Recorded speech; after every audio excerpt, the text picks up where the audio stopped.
दिया find max, जैसे last class में कर रहे थे। ठीक है, सो मैंने यहाँ पे फाइंड मैक्स कह दिया और एक बटन लगा दिया। ठीक है, यहाँ पे हम वो रिजल्ट दिखाना चाहते हैं, तो मैंने एक डिव लगा दिया, आईडी दे दिया, उसको रिजल्ट लिख दिया।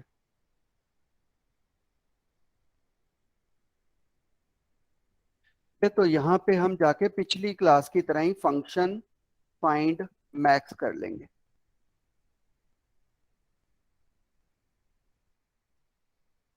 ठीक है, सो मैंने कहा था एज पे आपने ढूंढना है, तो आपको नेम के बारे में कोई वरी करने की जरूरत नहीं, जस्ट फाइंड आउट एज, इनमें से एज किसकी कम है।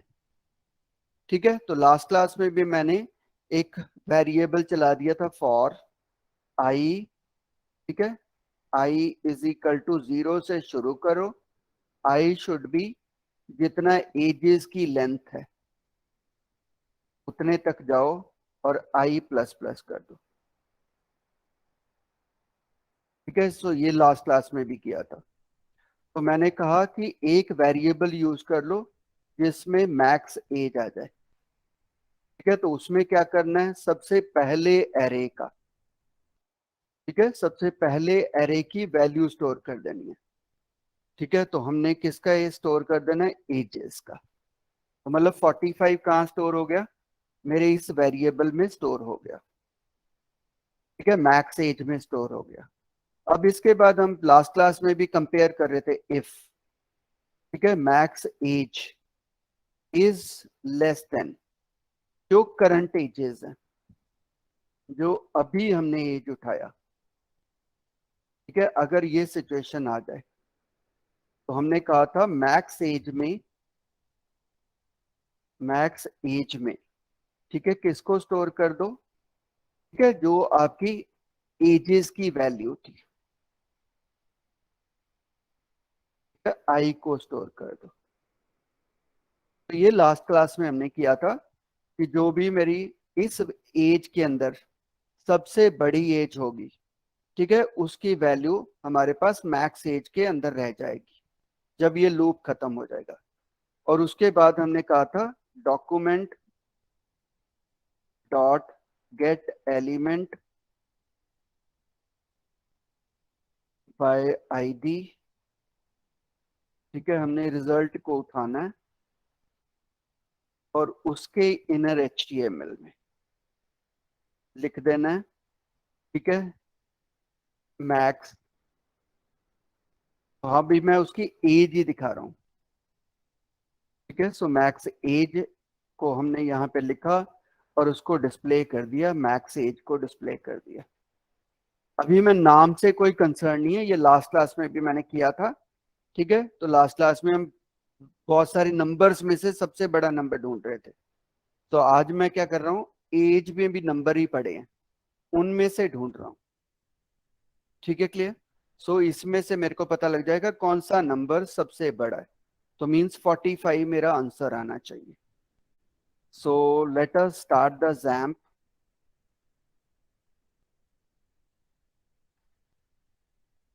ठीक है, सो स्टार्ट द जैम्प और उसके बाद लोकल होस्ट पे चले जाओ। तो मैंने एडमिन पे क्लिक किया तो मेरा लोकल होस्ट खुला चल पड़ा, बैच में गया तो आज की डेट में ये array.html पे, तो फाइंड मैक्स मेरे पास एक बटन आ गया, इस पे क्लिक किया, एरर आ गया, इंस्पेक्ट कर लेते हैं कि क्या प्रॉब्लम है। ठीक है, कहीं पे अनएक्सपेक्टेड टोकन कॉमा लगा हुआ है, तो मैंने गलत लगाई हुई है क्योंकि एरे डिफाइन इसमें स्क्वायर ब्रैकेट से होता है, नॉट करली ब्रेसेस से।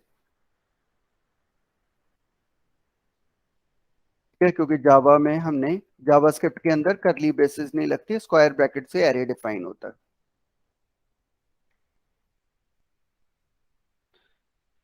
ठीक है, सो अब मेरे पास मैक्स एज क्या आ गया, 45। ठीक है, तो इस तरह हमने एज तो ढूंढ ली, बट मैं उसका कॉरेस्पॉन्डिंग नेम भी दिखाना चाहता हूँ कि उसमें नेम कौन है। ठीक है, क्लियर।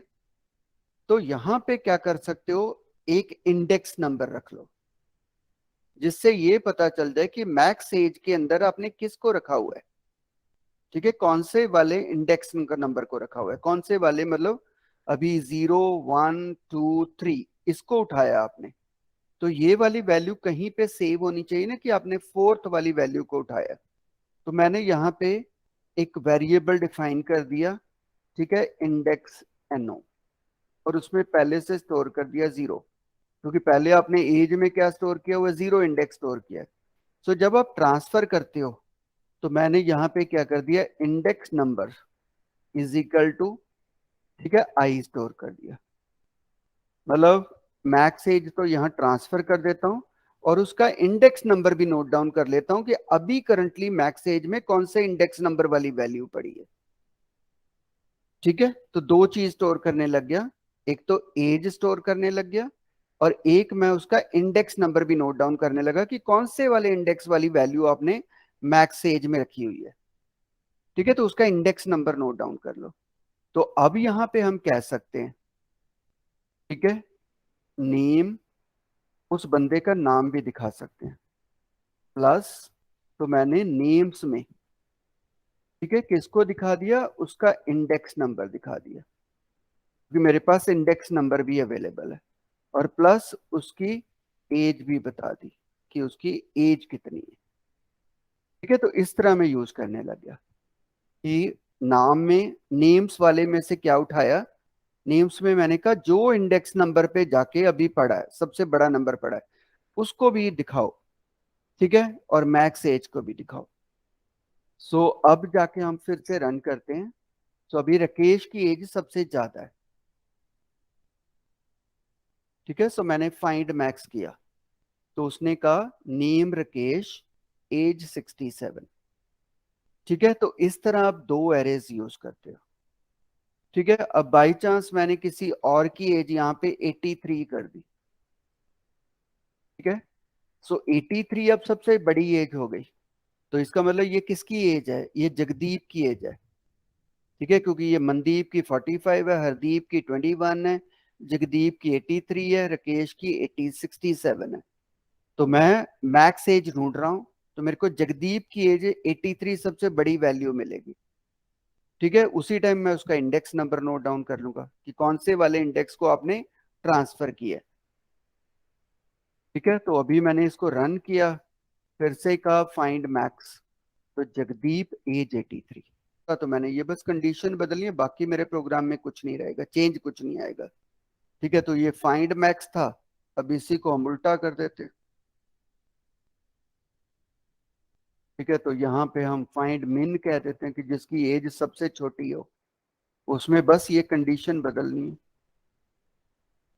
ठीक है, वेरिएबल का नेम चेंज करो ना करो कोई फर्क नहीं पड़ता। ठीक है, इससे कोई लेना देना नहीं है, क्योंकि वो तो यहाँ पे उसको एज इट इज दिखाएगा, but as a reading point of view, ठीक है, तो थोड़ा प्रॉब्लम आ जाता है। तो चेंज द नेम ऑल्सो, नहीं तो दूसरा जो प्रोग्रामर आएगा उसको समझ में नहीं आएगा यहाँ क्या ढूंढ रहे थे आप। ठीक है, तो यहाँ पे सब जगह मेरे पास मिन एज आ जाएगा।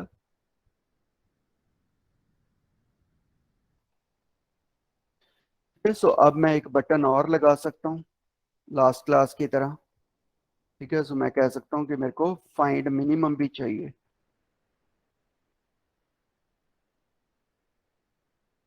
ठीक है, इसमें फाइंड मैक्स एज हो जाएगा।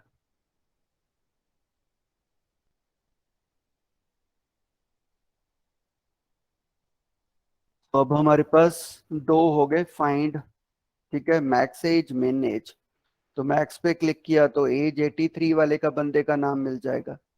फाइंड मिन करूंगा, ठीक है, कुछ गलती, अच्छा ऊपर मैंने चेंज नहीं किया।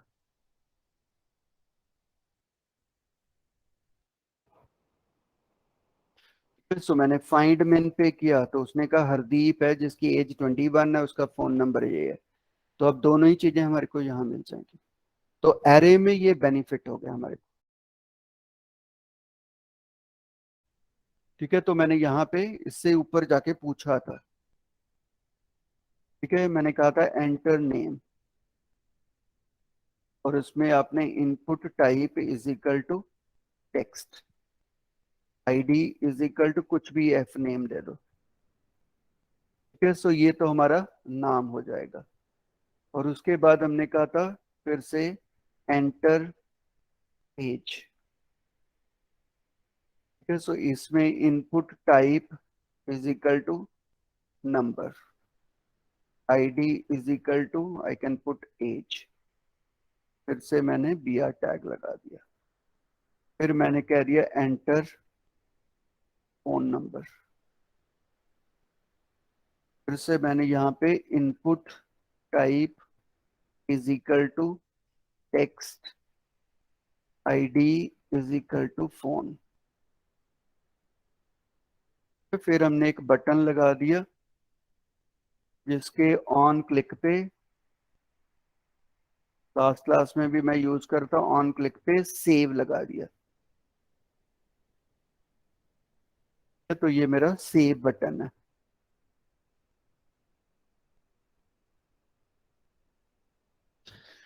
ठीक है, और एक मैंने लगाया था डिस्प्ले के लिए लास्ट टाइम, तो अभी डिस्प्ले वाला बाद में लिखता हूँ, पहले मैं इसको रन करके दिखा दूं कि मैं क्या कर रहा हूँ। ठीक है, तो यहाँ पे भी एक बी आर टैग लगा रखे हैं। तो अब सेव वाला बटन चलाना है। तो अभी यहाँ पे हमने कोई वैल्यू नहीं स्टोर करनी। ठीक है, तो मैं इसको ब्लैंक कर देता हूँ कि मेरे पास पहले से कोई वैल्यू नहीं है। ठीक है, यहाँ पे भी कोई वैल्यू नहीं है।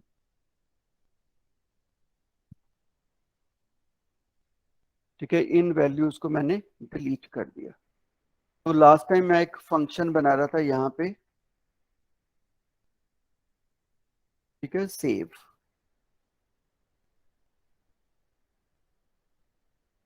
तो सेव में हमने कहा था कि इधर से डाटा उठाओ पहले ये। ठीक है, उसको एरे में स्टोर करना है। सो एरे में स्टोर करने के लिए हमने कहा था नेम्स के अंदर आपने इंडेक्स नंबर बताना है। ठीक है, जिसके अंदर वो वैल्यू स्टोर करनी है। ठीक है, तो पहले चाहे आप यहाँ पे वेरिएबल डिफाइन कर लो एन। ठीक है, इसको मैं एन एम कहता हूँ।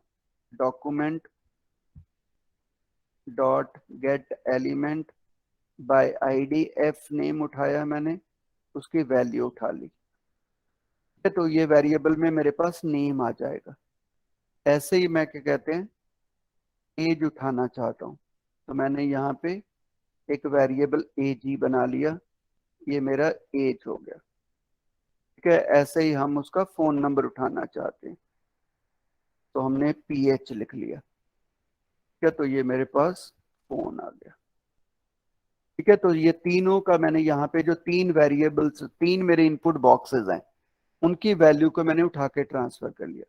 तो नेम्स में अगर हम यहाँ पे जाके एनएम लिख देंगे, ठीक है, तो नेम्स के पहले इंडेक्स पे जाके एनएम जो भी होगा वो स्टोर हो जाएगा। ठीक है, ऐसे ही आपके पास एजेस है, उसके भी पहले इंडेक्स पे जाके आप क्या कर सो स्टोर कर दोगे, एजी को स्टोर कर दोगे। ऐसे ही आपके पास फोन्स हैं, फोन्स के जीरो इंडेक्स पे जाके भी क्या स्टोर कर दोगे आप, पीएच स्टोर कर दोगे। ठीक है, तो पहले इंडेक्स पे आपने जाके ये तीनों स्टोर कर दी। ठीक है, बट ये तो हर बार जब बटन क्लिक करोगे तो तीसरे पहले पाले पे ही जाके स्टोर होगा। ठीक है, तो ये हर बार क्या होना चाहिए, इंक्रीमेंट हो जाना चाहिए। तो लास्ट टाइम मैंने कहा था एक वेरिएबल डिफाइन कर लो काउंट, उसकी वैल्यू लिख दो 0। ठीक है, और यहाँ पे क्या लिख दो, काउंट लिख दो।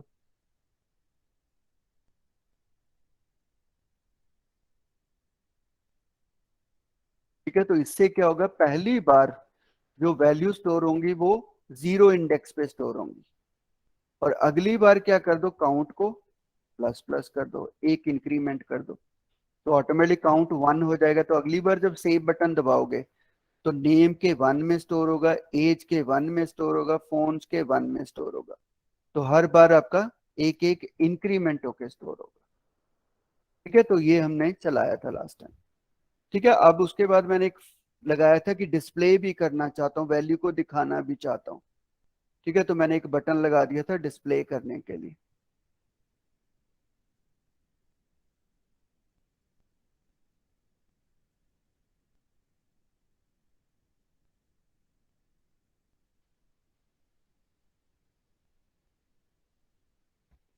ठीक है, तो इससे मेरे को वैल्यू दिखाई दे जाएंगी कि आपने कौन कौन सी वैल्यू स्टोर की हुई है। ठीक है, तो वो तो बिल्कुल ये फॉर लूप की तरह ही हम दिखाएंगे। तो मैं यहाँ पे जाके एक फॉर लूप, सॉरी, फंक्शन बना देता हूँ डिस्प्ले। ठीक है। सो इसमें क्या करोगे, आप एक फॉर लूप चलाओगे, ये वाला फॉर लूप, ठीक है, ताकि आपका एरे में जितनी वैल्यूज पड़ी हैं उनको दिखा दो। ठीक है, तो कोई भी एक एरे की वैल्यू यूज कर लो, चाहे एज एज, क्योंकि सब में स्टोर तो हो ही रहा है, चाहे नेम्स के अकॉर्डिंगली डिस्प्ले कर दो, चाहे एज के। ठीक है, तो हमने कौन सी वैल्यूज दिखानी है उसको पहले कहीं ना कहीं टेक्स्ट के अंदर स्टोर करते रहो। ठीक है, सो मैं एक टेक्स्ट ब्लैंक ले लिया और इसके अंदर क्या कर दिया, स्टोर करने शुरू कर दिए। मैंने कहा टेक्स्ट के अंदर क्या स्टोर करो, पहले नेम स्टोर कर दो। ठीक है, नेम कहाँ पे उठाना है हमारे पास, ठीक है, वो एरे के अंदर पड़ा है, तो नेम्स डॉट आई से उठा लो, तो इससे क्या होगा, नेम स्टोर हो जाएगा। ठीक है, फिर हम उसके अंदर नेम के साथ कंकैटिनेट करना चाहते हैं, तो मैंने कहा जो टेक्स्ट में पहले से पड़ा है उसके साथ एज जोड़ दो। ठीक है, तो एज कहाँ से उठाना है, एजेस वाले एरे से। फिर हमने कहा कि टेक्स्ट के साथ फिर जोड़ दो, किसको जोड़ दो, उसका फोन नंबर जोड़ दो। ठीक है, उसको कौन से एरे में स्टोर कर रहे हैं, हम फोन्स में स्टोर कर रहे हैं। ठीक है, तो इस तरह स्टोर होता रहेगा, और साथ में हम लगा देते हैं कि लास्ट में जाके br टैग लगा दो ताकि अगली रो में आए। ठीक है, तो ये तो मैं कंकैटिनेट करके सारी वैल्यूज यहाँ से उठा रहा हूँ, इन एरे में से उठा रहा हूँ, नेम्स एज फोन्स में से जितनी जितनी स्टोर होती जाएंगी उनको दिखा रहा हूँ। और इसको कहाँ पे दिखाना चाहते हैं, डॉक्यूमेंट डॉट गेट एलिमेंट, जहाँ पे हमारा रिजल्ट पड़ा है, उस डिव के अंदर दिखा दो। ठीक है, तो वहां पे मैंने कहा टेक्स्ट को दिखा दो, क्योंकि टेक्स्ट के अंदर आप सारे नाम्स को इकट्ठा कर रहे हो। ठीक है, so let me run this. तो मैंने पिछली बार बोला था मैसेज लगा दिया करो कि जब वैल्यू स्टोर हो जाती है। ठीक है, सो पुट अलर्ट। ठीक है, तो वी कैन से स्टोर। ठीक है, लास्ट टाइम मैं उनको ब्लैंक भी कर रहा था, तो ब्लैंक भी कर दो। ठीक है, तो अभी मैं ब्लैंक नहीं कर रहा, कोई प्रॉब्लम नहीं। ठीक है, तो अभी हम इसको फिर से रन करते हैं। तो अब हमारे पास इस तरह का फॉर्म आ गया। तो मैंने यहाँ पे नेम टाइप किया एम, एज टाइप किया 20, फोन नंबर कुछ भी हम टाइप कर देते हैं, सेव कर देते हैं। ठीक है, तो हमें मैसेज आ गया स्टोर्ड। तो ये कहाँ जाके स्टोर हुआ होगा, इंडेक्स नंबर 0 पे, क्योंकि हमने काउंट 0 कहा हुआ है। ठीक है, बाद में आपने काउंट को बढ़ा दिया। ठीक है, तो अब मैंने सेकेंड नाम स्टोर किया एस। ठीक है, उसकी एज 22, कोई भी फोन नंबर हम यहाँ बदल देते हैं, फिर सेव कर दिया, तो ये जाके स्टोर हुआ होगा इंडेक्स नंबर 1 पे। ठीक है, तो ऐसे ही मैंने जो भी नाम स्टोर करने हैं, ठीक है, मैंने यहाँ पे W1 कर दिया, सेव कर दिया, तो अब मैंने 3 नाम स्टोर कर दिए। ठीक है, अब डिस्प्ले के ऊपर हमने क्या किया हुआ है, हमने कहा जितनी एजेस की लेंथ हो, मतलब एरे की लेंथ हो, उतने बार ये लूप चला दो। ठीक है, तो वो सारे इसमें कंकैटिनेट हो जाएंगे। अब हम यहाँ पे जाके डिस्प्ले पे क्लिक कर देते हैं। ठीक है, तो आपको देखो नेम W1, एज 22, फोन 88। ठीक है, यहां तक तो दिखाई दे गया। ठीक है, तो बट कौन सा वाला रिकॉर्ड दिखाई दिया आपको, जो सबसे लास्ट मैंने एंटर किया। बैंक रखो और टेक्स्ट में फिर से नेम स्टोर कर दो। ठीक है, तो इससे क्या होगा, टेक्स्ट को तो आपने ब्लैंक कर दिया, ब्लैंक करके आप कह रहे हो टेक्स्ट तो यहाँ पे भी कंकैटिनेशन होनी चाहिए थी। ठीक है, तो ये चीजों का ध्यान रखना है कि यहाँ पे आपका सारा कुछ डाटा सेव हो रहा होगा, बट आपने टेक्स्ट के अंदर कंकैटिनेट नहीं कर रहे, तो ओनली लास्ट वैल्यू रह जाएगा। सो अब हमने फिर से, ठीक है, रन करते हैं इसको। सो मैंने कहा A1 है मेरे पास, 22 एज है। ठीक है, उसका जो भी फोन नंबर है सेव कर दो। ठीक है, मैंने यहाँ पे डिस्प्ले करके देखा तो देखो मेरे को पहला नाम दिखाई दे रहा है। ठीक है, फिर मैंने A2 स्टोर कर दिया। ठीक है, यहाँ पे जाके मैंने 11 स्टोर कर दिया, सेव। ठीक है, तो फिर सेव हो गया, मैंने फिर डिस्प्ले करके देखा तो देखो A2 भी सेव हो गया। ठीक है, फिर मैंने यहाँ पे A3 नेम सेव किया और 44 कर दिया, 77 कर दिया, सेव। तो वो भी डाटा सेव हो गया डिस्प्ले। तो देखोगे इस तरह आपके नाम स्ट्रेर होते जाएंगे। अब इनमें से आप फाइंड मैक्स करना चाहते हो, तो मैक्स कौन है, A3। तो मैंने यहां से फाइंड मैक्स कह दिया। ठीक है, तो यू कैन सी A344 आपका सबसे बड़ा नंबर है। फाइंड मिन, तो डिस्प्ले जब मैं करता हूं, डिस्प्ले में मेरे को सबसे छोटी एज वाला कौन है, A2। ठीक है, तो मैंने फाइंड मिन कहा, तो देखोगे एज A2 वाला आ गया। सो ऐसे वैल्यूज आप स्टोर कर सकते हो और उनको डिस्प्ले कर सकते हो। तो ये पूरा कोड जो हो गया, ठीक है, जावास्क्रिप्ट यूज करके आप स्टोर कर रहे हो और उन्हीं को डिस्प्ले कर रहे हो। मैं दोबारा रन करके देखता हूं। ठीक है, सो मैंने यहाँ पे एक A1 डाला, उसकी एज डाल दी हमने 91 या 66। ठीक है, और मैंने यहाँ पे फोन नंबर स्टोर कर दिया, सेव कर दिया। ठीक है, फिर मैंने दूसरा नाम लिखा A2, उसकी एज स्टोर कर दी 9, सेव कर दिया। ठीक है, तो अब डिस्प्ले करके देखता हूं, तो मेरे पास एक 66 है, एक 9 है। ठीक है, और एक वैल्यू और डाल देता हूं, उसको मैं कहता हूं वो 77 है। वो A3 मेरा नंबर है, सेव कर दिया। ठीक है, मैंने डिस्प्ले करके देखा तो ये 77 है। सो अभी अगर हम कहें फाइंड मैक्स, तो फाइंड मैक्स में कौन होना चाहिए, A377 वाला, क्योंकि 77 की सबसे बड़ी एज है। मैंने फाइंड मैक्स किया, बट यहाँ पे हमें डाटा कौन सा दिखा दिया, में भी किसको कह रहा है, वो 66 वाले को। ठीक है, तो बिन में कौन होना चाहिए, 9 होना चाहिए। ठीक है, तो यहां जाके पिछली क्लास में भी बताया था कि ये प्रॉब्लम आएगी, क्योंकि आप कंपैरिजन किससे करने लगे, टेक्स्ट को कंपेयर करने लगे।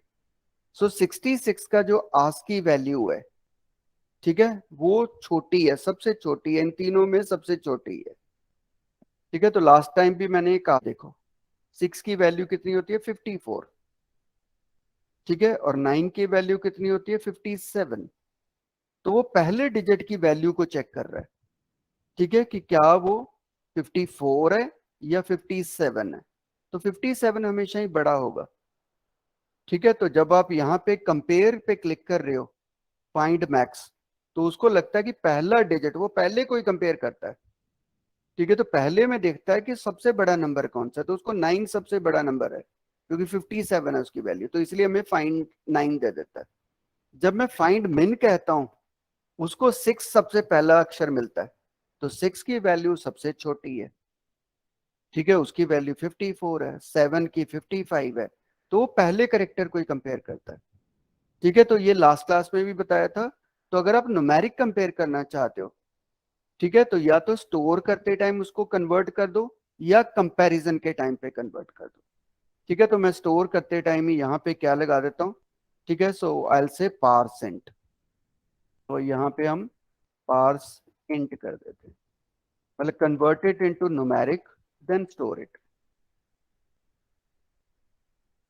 ठीक है, तो अब मैं स्टोर करते टाइम ही उसको बता दिया।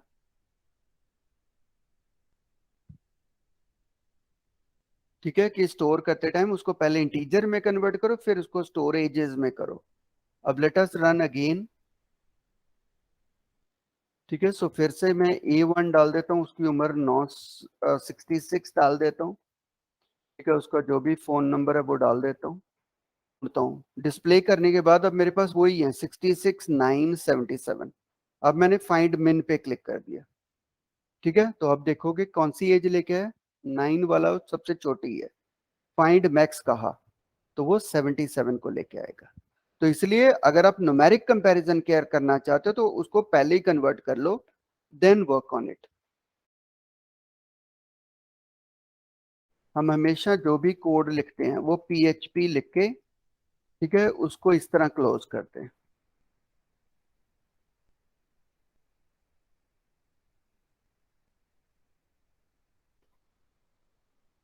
ठीक है, सो इसमें जो भी हमें डाटा दिखाना होता है, तो हम इको लिख के डिस्प्ले कर देते हैं। ठीक है, हेलो, हाउ आर यू, ये हमने पहले पढ़ा था कि हम इको लिख के उसको डिस्प्ले कर देते हैं। तो अब इस प्रोग्राम को अगर हम रन करेंगे यहाँ पे जाके,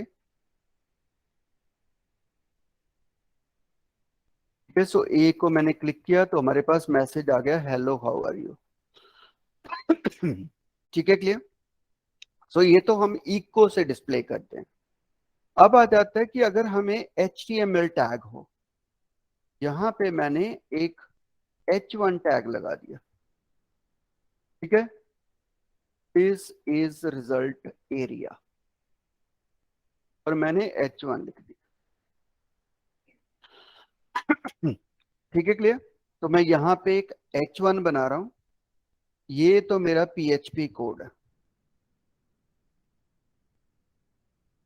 तो अगर मैंने इसको रन किया तो दिस इज रिजल्ट एरिया।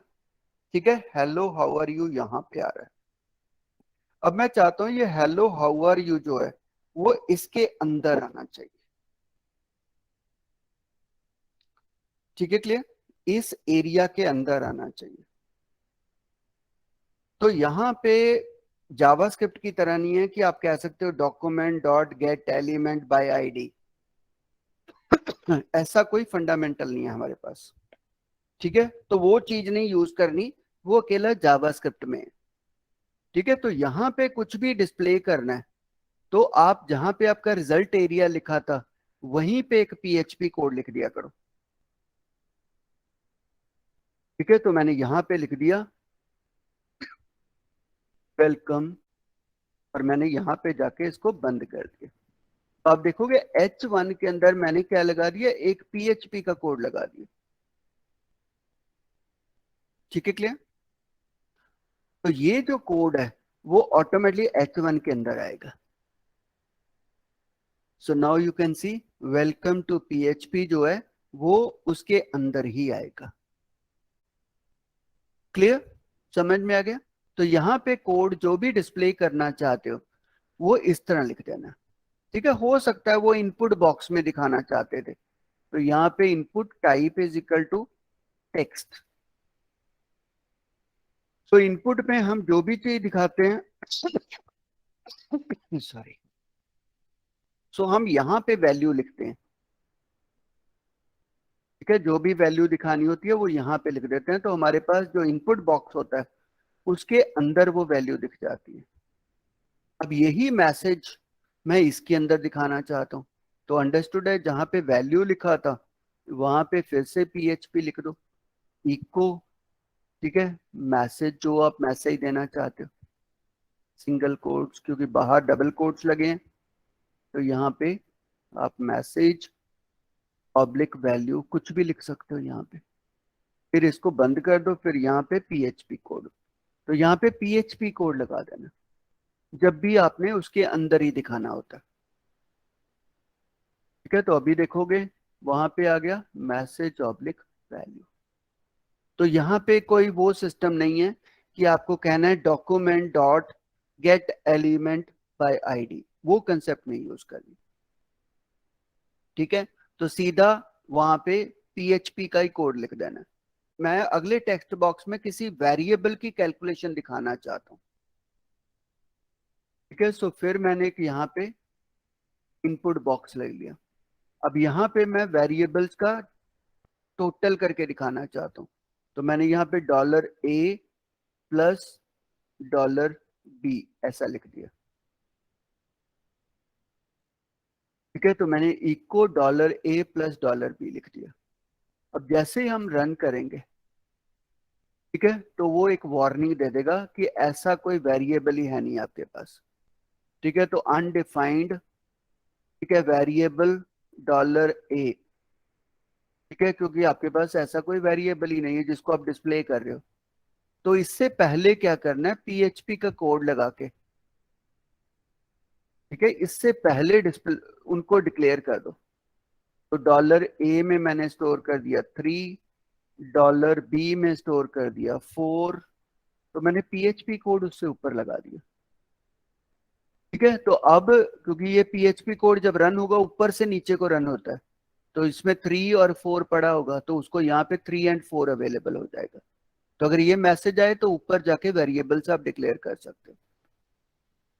तो अभी अगर फिर से हम रन करेंगे तो अब वो एरर नहीं आएगा, तो आपको आंसर 7।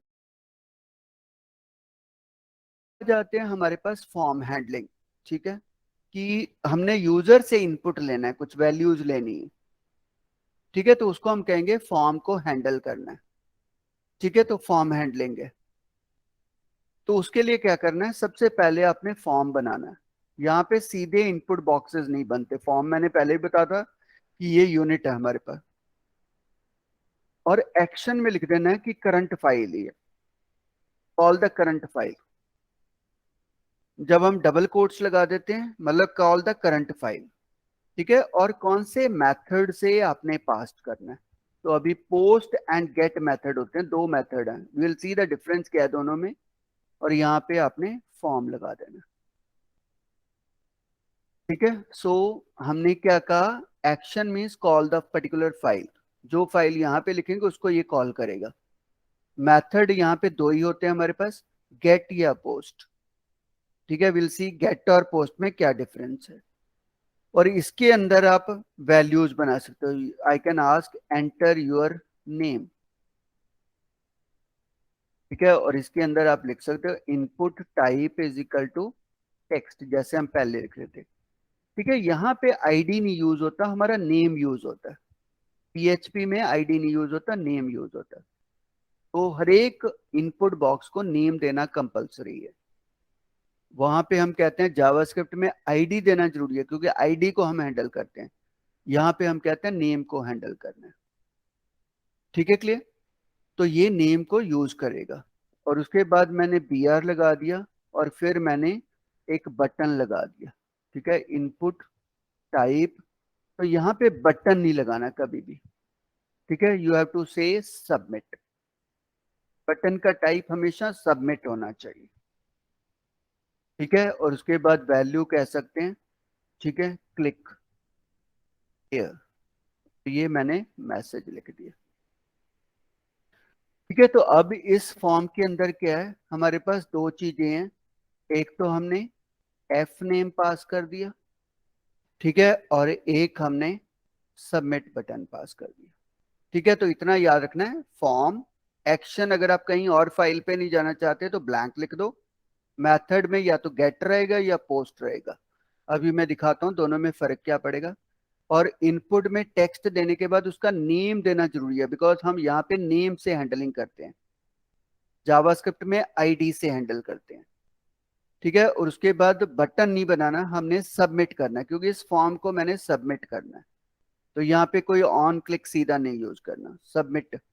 ठीक है, तो सबमिट का मतलब ये फॉर्म सबमिट करो। So let us run this. तो मैं यहाँ पे एक टैग भी डाल देता हूँ, H1 इनपुट फॉर्म। ये नीचे वाला मेरा इनपुट फॉर्म है। ठीक है, तो अब आपको इस तरह दिखाई देगा ये इनपुट फॉर्म। ठीक है, तो अब यहाँ पे आप अपना कोई भी नाम टाइप कर सकते हो, और यहाँ से क्लिक कर सकते हो सबमिट करने के लिए। तो जैसे ही सबमिट करोगे तो यू विल फाइंड ये पेज रिफ्रेश होगा। ठीक है, तो मैंने यहाँ पे क्लिक किया। ठीक है, you will find page refresh होगा। तो मतलब यहाँ पे जो वैल्यू थी वो आपको सबमिट हो गई। ठीक है, तो यहाँ से वैल्यू सबमिट हो जाएगा, नो प्रॉब्लम्स। अब ये वैल्यू को हम रिसीव करना चाहते हैं। ठीक है, तो अभी मैं इस पेज पे नहीं रिसीव करना चाहता, मैं दूसरे पेज पे रिसीव करना चाहता हूँ। बाद में हम देखेंगे करंट पेज पे कैसे रिसीव करनी है, दूसरे पेज पे कैसे रिसीव करनी है। तो ये जो वैल्यू यूजर एंटर करेगा, मैं किसी और पेज पे रिसीव करना चाहता हूँ।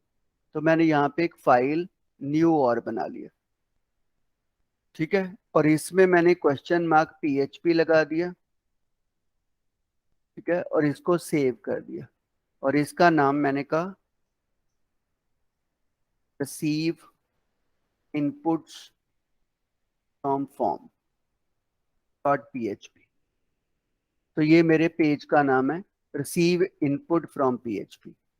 सो जब भी आपने वहां से इनपुट रिसीव करनी है तो आप उसको किसी भी वेरिएबल में ट्रांसफर कर सकते हो। तो मैंने nm लिखा, इसके साथ क्या लिखना है, $_पोस्ट। ठीक है, तो आपने $_पोस्ट लिखना है। तो आपने मेथड यहां लिखा था, अगर पोस्ट लिखा हुआ है तो यहां पे लिखना है $_पोस्ट। और इसके अंदर कौन से वाले इनपुट बॉक्स को रिसीव करना चाहते हो। तो मैं एफ नेम को रिसीव करना चाहता हूँ। ठीक है, तो यहाँ पे जाके हम इसके अंदर सिंगल कोट्स या डबल कोट्स, तो आप एफ नेम लिखोगे। तो जो भी यहाँ से चीज एफ नेम वाली जाएगी वो ऑटोमेटिकली ये फॉर्म उसको रिसीव कर लेगा। और इसको मैं स्क्रीन पे दिखाना चाहता हूँ, तो मैंने यहाँ पे लिख देता हूँ इको यू हैव सबमिटेड। ठीक है, फिर कंकैटिनेट $NM। ठीक है, तो यहाँ पे मेरे को दूसरे फॉर्म पे मैसेज आ जाएगा कि आपने उधर से क्या सबमिट किया। ठीक है, तो अब मेरी फाइल कौन से पे जाना है, इस फाइल पे जाना है। तो मैंने इस फाइल का नाम यहाँ से कॉपी कर लिया। ठीक है, तो फॉर्म के जहां पे हम सबमिट कर रहे थे, अगर नहीं बताते तो ये करंट फाइल है, नहीं तो यहाँ पे फाइल का नाम बताना है, एक्शन में बताना है कौन सी फाइल पे जाना है। ठीक है, क्लियर। तो अभी फॉर्म एक्शन में हमने बता दिया कौन सी फाइल पे जाओ। ठीक है, उस फाइल पे मैंने लिख के रखा हुआ है कि जो भी वहां से एफ नेम आए उसको NM में स्टोर कर लो और उसको स्क्रीन पे डिस्प्ले कर दो। तो अब मैं जाके इसको रन करता हूं। ठीक है, तो मैंने यहाँ पे मनदीप सिंह लिखा और यहाँ पे यू कैन सी मैं अभी a.php पे हूँ। और जैसे ही मैंने क्लिक हेयर कहा, ठीक है, तो ये ऑटोमेटिकली कहाँ चला गया, रिसीव फॉर्म डॉट php चला गया और मैसेज आ गया you have submitted Mandeep Singh. ठीक है, तो इस तरह वैल्यू पास होती है हमारी। ठीक है, तो यहाँ पे हम फॉर्म बनाते हैं, फॉर्म के अंदर जो हमें वैल्यूज होती हैं वो लिखते हैं। नॉट ऑन क्लिक वाला सिस्टम नहीं है यहाँ पे। ठीक है, तो इस तरह वैल्यूज पास हो जाती है हमारी। तो अगर एक से ज्यादा वैल्यू होंगी तो मैं उधर उतने बार रिसीव करूंगा। अभी मैंने फर्स्ट नेम भी रिसीव किया। ठीक है, तो मैंने यहाँ पे फर्स्ट नेम लिख देता हूँ, या उसका नेम ही रहने देते हैं। हम एज भी रिसीव करना चाहते हैं तो हम यहाँ पे नेम लिख लेते हैं और उसका एज भी रिसीव करना चाहते हैं।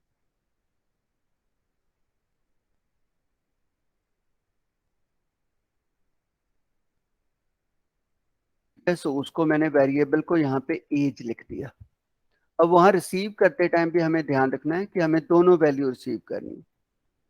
ठीक है, तो यहाँ पे हम कहेंगे, ठीक है, पोस्ट एज, तो यहाँ पे भी एज आ जाएगा। ठीक है, यू हैव सबमिटेड दिस। ठीक है, और हम एक इको और लगा देते हैं और BR लगा देते हैं।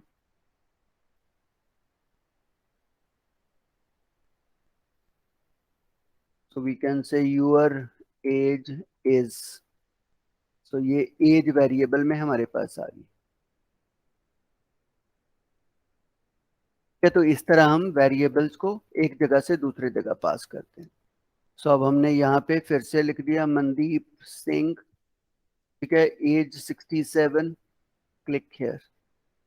So you can see you have passed Mandeep Singh age 67। तो कभी भी हमें PHP में डाटा पास करना होता है तो हम फॉर्म बना के ही पास कर सकते हैं, फॉर्म के बिना नहीं पास होता। ठीक है, तो फॉर्म के थ्रू हमने वैल्यूज पास करनी, नो प्रॉब्लम्स यहां तक। अब यहां पे एक प्रॉब्लम आएगी। ठीक है, कि अगर मैं पोस्ट लिखता हूं, ठीक है, और यहां पे गेट कर देता हूं, method is equal to get कर देता हूं। ठीक है, सो पहला difference you can see it here. यहाँ पे a.php जब लिखता हूं, ठीक है, तो पहले मैं इसको पोस्ट ही कराता हूं।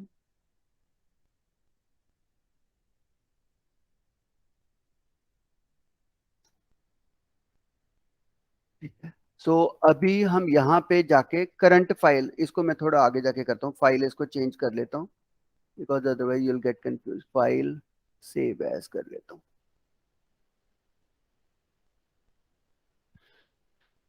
सो अभी मैंने कह दिया इसको यहाँ से हटा दो, सारे को हम हटा देते हैं so that we work on only on the.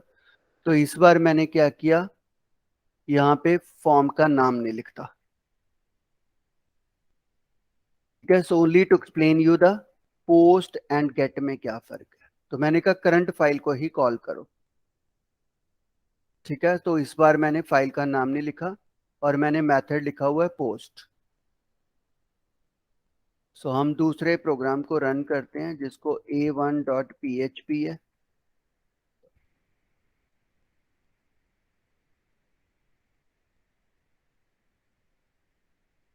Watch my URL. ठीक है, सो यहाँ पे मैंने लिखा मनदीप और यहाँ पे एज डाल दी 67। ठीक है, वॉच दिस क्योंकि मैं इसी फाइल को कॉल कर रहा हूँ। Click here. ठीक है, तो आपको यहाँ पे कुछ नहीं दिखाई दिया मैंने क्या पास किया। ठीक है, अब मैं जाके वहां पे मेथड बदल देता हूँ, पोस्ट की जगह गेट कर देता हूँ। ठीक है, यहाँ पे मैसेज कर दिया मैंने गेट। अब फिर से मैंने मैसेज में टाइप किया मनदीप 66। ठीक है, क्लिक हियर। तो this time you can C my URL. URL पे दिखाई दे रहा है क्वेश्चन मार्क के बाद एफ नेम में आपने मनदीप पास किया है, एज में 66, मतलब इस वेरिएबल में आपने मनदीप लिखा हुआ है, इस वेरिएबल में एज लिखी हुई है। तो जब आप गेट से भेजते हो तो यूआरएल में दिखाई देता है कि आप डाटा कौन सा पास कर रहे हो, जैसे गूगल पे भी सर्च करते हो।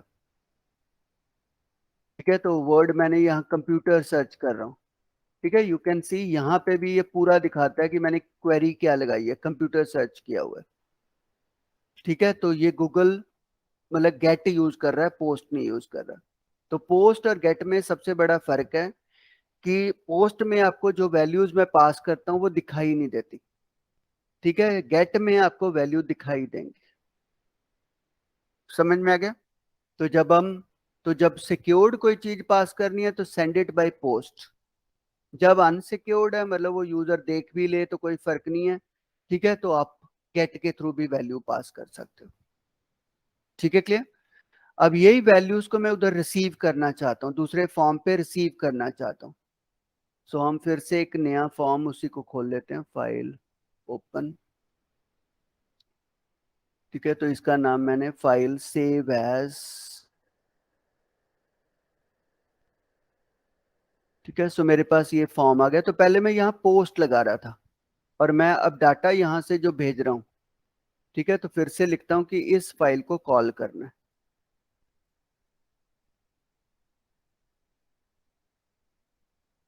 तो यहाँ पे जाके फाइल का नाम लिखना है जिस फाइल को डाटा भेजना है। तो अब मैं यहाँ पे गेट लिख रहा हूँ और उस फाइल में जाके लिख रहा हूँ पोस्ट। तो देखते हैं कि क्या ये रिसीव करता है। ठीक है, तो मैंने यहाँ पे जाके रन किया a1.php को। ठीक है, सो मैंने मनदीप लिखा, फिर 66 लिखा, क्लिक कर दिया। ठीक है, तो उसने कह देना अनडिफाइंड एफ नेम। ठीक है, अनडिफाइंड एज, क्योंकि आप एक साइड से गेट भेज रहे हो और दूसरी साइड से पोस्ट से रिसीव कर रहे हो, ऐसा नहीं हो सकता। ठीक है, तो अगर आप वहां पे रिसीव करना चाहते हो, ठीक है, इधर से भी गेट है तो इधर से भी गेट ही लगाना है। फिर ये पोस्ट नहीं है, कैपिटल में लिखना है, इतना याद रखना, गेट, और यहाँ पे भी गेट लगाना है। अगर उधर से आप गेट के थ्रू वैल्यूज भेज रहे हो, गेट मेथड यूज कर रहे हो, ठीक है, तो रिसीव करते टाइम पे भी गेट ही करना है। तो अब दोबारा रन करके देखते हैं। ठीक है, फिर से मैंने सबमिट किया। ठीक है, now you can C you have submitted Mandeep 66। ठीक है, तो गेट के अंदर वैल्यूज आपको स्क्रीन के ऊपर दिखाई देती हैं कि यूजर ने क्या पास किया, तो यहाँ पे आपको पूरा लिखा हुआ दिखाई देगा। पोस्ट में ये दिखाई नहीं देता। ठीक है, तो जो भी वैल्यू वहां से दूसरे पेज से ट्रांसफर होके आती है वो आपको दिखती है। ठीक है, दैट्स अ मतलब डिसएडवांटेज कह लो, बाद में देखेंगे इनकी एडवांटेज क्यों क्यों हम यूज करते हैं। ठीक है, तो गेट है, पोस्ट है। अब तीसरा हम फिर इसका फोन फॉर्म बना लेते हैं, पहले वाले का ही A3 बना लेता हूँ, A2। सो A2 में मैंने एक फॉर्म फिर से बना लिया। मैंने कहा इस बार मेरा फॉर्म प्रॉम्प्ट फॉर्म 2 कर दिया, इसको मैं फाइल सेव एज कर देता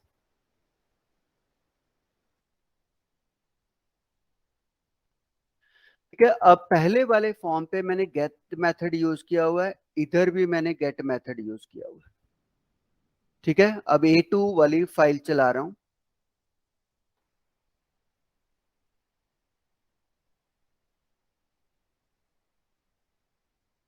तो इस फाइल को मैंने चलाया, इसमें फिर से मैंने टाइप कर दिया राकेश 55 और कह दिया क्लिक। ठीक है, तो उसने कहा you have submitted Rakesh, because इस फाइल में जहां से मैं पोस्ट कर रहा हूं वहां पे भी गेट लिखा हुआ है, जहां पे मैं रिसीव कर रहा हूं वहां पे भी गेट लिखा हुआ है। ठीक है, अब मैंने यहाँ पे पोस्ट लगा दिया पहले की तरह पे।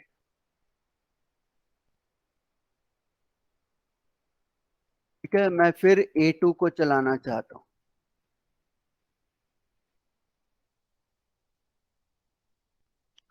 ठीक है, सो फिर से मैंने चलाया, अब उसने फिर से मेरे को कहना अनडिफाइंड एरे। तो इसका मतलब मेरे को अब जाके या तो इधर गेट करना पड़ेगा या उधर पोस्ट करना पड़ेगा। तो या तो मेथड इधर बदलना पड़ेगा कि मेरे को इधर पोस्ट करना पड़ेगा, मतलब दोनों जगह कॉम्बिनेशन बनाना ही पड़ता है। ठीक है, तो अब मैंने बैक किया, अब फिर काम कर। ठीक है, एक मिनट उसको रिफ्रेश कर दें। ठीक है, सो अब मैंने यहाँ पे MS33 क्लिक है, तो अब वो रिसीव करने लग जाएगा क्योंकि दोनों साइड सेम लगा हुआ है। इधर भी आपने पोस्ट लगा के रखा है, दूसरी फाइल जो रिसीव कर रही है वो भी पोस्ट लगा के रखा है। ठीक है, बट कई बार ये पॉसिबल नहीं होता। ठीक है, तो मैं चाहता हूं यहाँ पे गेट लगा हो या पोस्ट लगा हो, दोनों केसेस में रिसीव करो। ठीक है, तो जब आप चाहते हो दोनों केसेस में रिसीव कर लो। ठीक है, तो उसकी जगह पे फिर आप क्या कर सकते हो, जहां पे ये पोस्ट लिखता हूं यहाँ पे रिक्वेस्ट लिख दो। ठीक है, you can use request $_request. तो ये दोनों को रिसीव करता है, पोस्ट वाले मेथड को भी रिसीव करता है, गेट वाले को भी रिसीव करता है। तो अब देखोगे मैंने यहाँ पे रन किया, बैक किया, अब वहां पे पोस्ट लिखा हुआ है मेरा। ठीक है, तो KK33, तो यू कैन सी KK33। अब मैं वहां पे जाके अपने पेज पे पोस्ट की जगह गेट कराता हूँ, method is equal to get. तो ये इसमें रिक्वेस्ट ही रखा हुआ है मैंने। ठीक है, सो फिर मैं पीछे गया, दैट इज A2। अब मैंने यहाँ पे PP23। ठीक है, तो अब गेट लगा हुआ है, क्लिक हियर, तो गेट 3 में भी उसने रिसीव कर लिया। तो अगर दोनों ही केसेस में आप चाहते हो कि रिसीव करना है, चाहे वो गेट हो चाहे पोस्ट हो, तो तब $_रिक्वेस्ट से उस वैल्यू को उठा लो। ठीक है, अगर आप चाहते हो कि ओनली पोस्टेड वैल्यू ही रिसीव करनी है, देन $पोस्ट लगाना है। ठीक है, अगर आप चाहते हो गेट वैल्यू वैल्यू लगानी है तो ओनली $गेट लगाना है। ठीक है, क्योंकि रिक्वेस्ट डेंजरस भी है, आगे जाके हम देखेंगे कि लोग वायरस कैसे भेज सकते हैं या आपकी साइट को कैसे क्रैश कर सकते हैं। तो इसलिए इसको कम ही यूज करना है, जब तक कि सिक्योर्ड ना हो उस एरिया में यूज करते रहो, चल जाएगा, क्योंकि ऐसे में तो मैं किसी भी साइट से आपके डाटा भेज सकता हूँ। ठीक है, तो ये चीज का ध्यान रखना है कि हम यहाँ पे लिखते हैं कि कहाँ पे चीज को भेजना है। ठीक है, और साथ में लिखते हैं गेट और post. Is it clear? So अभी पहले इतना कर लेना। ठीक है, कि कैसे हम डाटा एक पेज से दूसरे पेज में, मतलब फॉर्म से हम PHP को कैसे डाटा सबमिट करते हैं।